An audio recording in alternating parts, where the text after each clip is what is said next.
Chile es encuentra entre la costa chileana y las montañas de los Andes.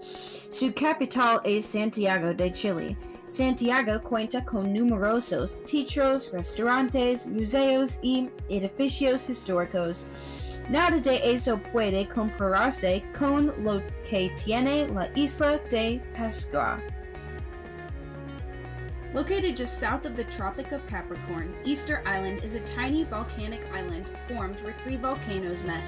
Most of the island is covered with grassy, gentle slopes, except where erosion took over and made cliffs. Some lava flow left seaside caves which were used for shelters during wartime or for burial sites. Easter Island's cool subtropical climate is strongly influenced by the winds and ocean current. The hottest months are January and February, and May is the wettest month.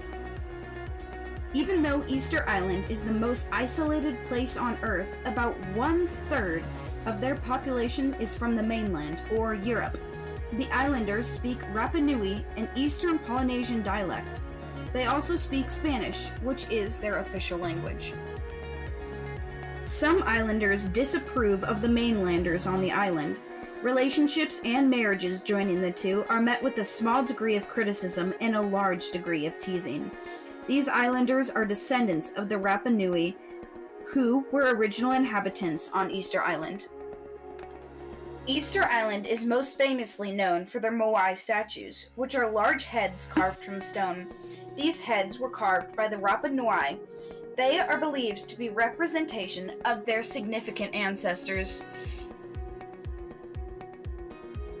There was a team of archaeologists from UCLA that developed the Easter Island Statue Project to better study and preserve the artifacts.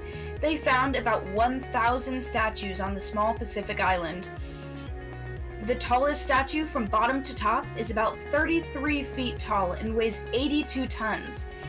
Did you know that these heads actually have bodies under them? Some of the archaeologists from UCLA decided to dig under them to see if there was anything there, and there is. They all have bodies.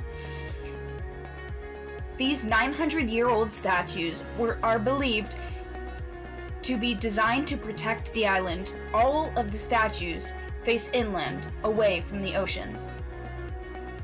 Now, for a little history, the first inhabitants of Easter Island were believed to have come in 300 to 400 AD. Their first king was Hatu Matu from a Polynesian subgroup. After the decline of the Moai culture, a cult of bird watchers developed on the island. They centered around the village Ornogo, which was built near the rim of a volcanic crater. There were many civil wars with great destruction on Easter Island, but the most controversial one was between the long ears and the short ears. The Hanu ape, which were more commonly known as the long ears, were heroic in the sense of fame, though not braveness, and they lived in Easter Island. And they came into conflict with another people known as the Hanu Moko, short ears. This happened when resources, mainly trees, began to run out in about 1680, and major suffering occurred. It also thought that the long ears strived to enslave the former inhabitants and are believed to be Incan settlers due to the historical records of the Incans sailing and exploring at the approximate time. After the fighting started, the long ears retreated to a near ditch at the island's northeastern island, known as the Poik. There they set fire to a lengthy ditch, hoping to burn their enemy, but the short ears found a way around the ditch. Now, their plan was to attack the demented enemy from behind. Sure enough, the short ears snuck their way behind the enemy and struck like a wolf at a rabbit. Now, the long ears had only two options. They could either fight the battle and not win, or burn in the fire they started. Because of their cowardness, the long ears retreated into the fire. In the end of the battle, the ditch was known as the Hanu Ape's Oven, or the Long Ears Oven.